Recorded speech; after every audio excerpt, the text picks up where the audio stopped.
Rajkot civil હોસ્પિટલમાં ઉત્તરાયણ પૂર્વે mini operation theatre શરૂ કરવામાં આવ્યા। પતંગની દોરીથી ઘવાયેલા લોકોની તાત્કાલિક સારવાર માટે સિવિલ હોસ્પિટલ સજ્જ છે। ઇમરજન્સી સ્થિતિને પહોંચી વળવા 2 ENT, 2 સર્જન, 2 મેડિકલ ઓફિસરને સ્પેશિયલ ડ્યુટી ફાળવવામાં આવી છે। ઉત્તરાયણ નિમિત્તે લોકોને ચાઇનીઝ દોરીથી ઈજા ન પહોંચે તે માટે ચાઇનીઝ દોરીનો ઉપયોગ ન કરવા અપીલ કરાઈ।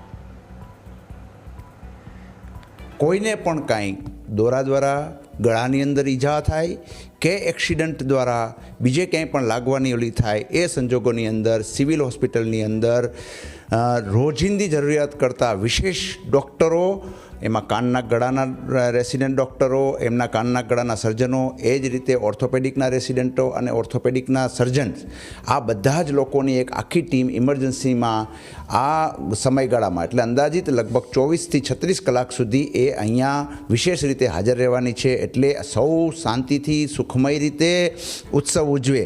છતાં પણ કંઈ થાય કોઈને, ભગવાન કરે ન થાય, પણ જો એવું થાય તો સિવિલ હોસ્પિટલ પ્રજાની સેવામાં તૈયાર છે।